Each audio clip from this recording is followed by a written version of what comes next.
Hi everyone, coming to you from my studio today. I really hope you're fully enjoying the holiday season. I know that I am. I'm here today to offer you a monthly painting prompt. Now this is something that I decided to do for myself initially because I'm busy doing the website and I'm traveling for workshops. It's always my intention to stay really connected to my painting and to my work. And it's hard sometimes to do that, but I'm a painter, so it's very important to me. I'm always wanting to push myself into new territory and really deepen and enrich that experience. So I know I'm not the only one. So please feel free to share these monthly prompts with friends and other artists. You don't have to be a member to participate and to submit images. At the end of every month, I will pick a couple of submissions to do complimentary critiques from them. So here goes for the first month. Oh, and please also feel free to send me your ideas because I'm going to run out of them, I'm sure. But initially, the thing that really got me thinking this month was the weather. This time of year, the weather has a different kind of impact than it does any other time of year. Here in Portland, a couple weeks ago, we had a little snowstorm. And a little snowstorm here in Portland is a big deal because we don't really know how to handle it very well. So everything kind of grinds to a halt. But there's such a beauty to it, to the snow. But I always think of painting the snow, not painting the snowstorm. And it got that little shift in thinking, got me kind of going, because I think of the weather as this ephemeral, elusive thing that is really powerful and has a great deal of impact on us.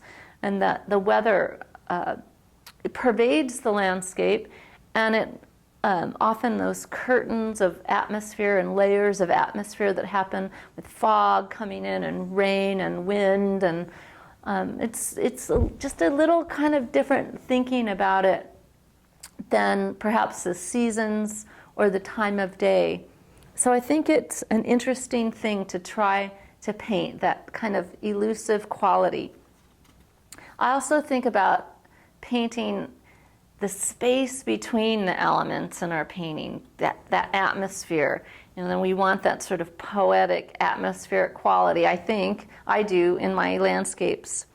And so I think there's some painters out there that are doing a beautiful job of elegantly depicting weather. Come to mind are Stuart Shills, Douglas Fryer, Russell Chatham, Mark Bonney, I think that's how you pronounce his name, Peter Wildman.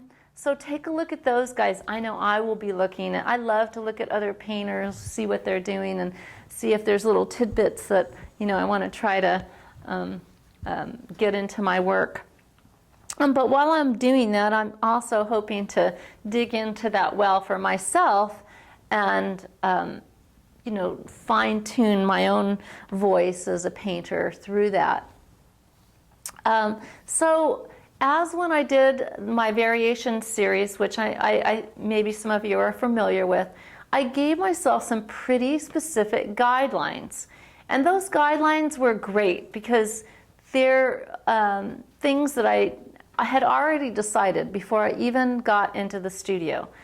And they gave me this kind of structure that made it much easier for me to go and get to work. And that's part of why I'm doing this for myself anyway. I want to make it easy. I want that little resistance to starting to be undermined. I want more flow and less resistance to painting. It's a funny thing that we have this resistance to this thing that is so rich and wonderful, but we do, because each time we're starting with a blank page. So what I've decided to do is develop 3 different compositions.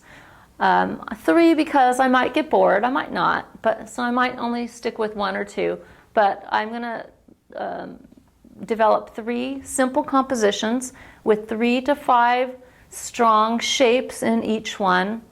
Some strong value differences, but I'll talk about that too. I might play with those value differences and keep a more compressed value scale within them. I don't know. But I'll start out with some strong value differences because that's easiest for me. Then I'm going to also think about this month sticking with a more limited palette.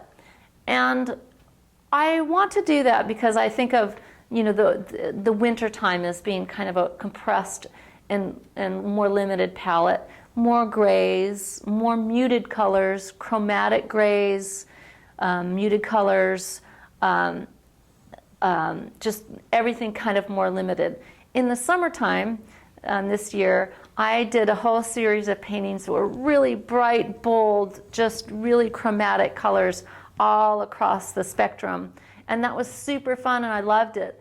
But so now I just feel like maybe kind of going in closer and deeper and it's just a different kind of thing, I suppose. So I'm going to stick with a more limited palette.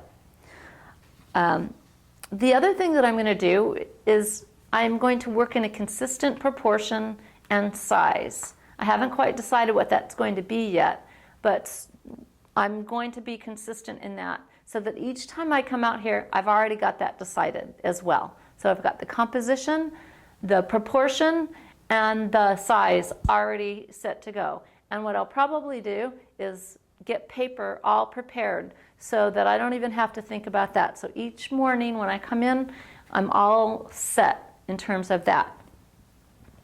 The other thing that I've decided is that each piece is going to have some amount of pastel in it. That pastel could be underpainting, that pastel could be just some line work on the top, or the whole piece could be comprised of pastel. So that gives me a lot of freedom to play around with some mixed media, and so I'll be exploring that as well. And so all of that being said, I want to have the intention that these sort of guidelines are just that. They're going to kind of steer me. If something comes up for me that's really strong, I will allow myself to go in that direction as well, because that's part of what I'm wanting to get out of this, right? Okay, so that is our first painting prompt for January, the weather. So enjoy. All right, talk to you soon.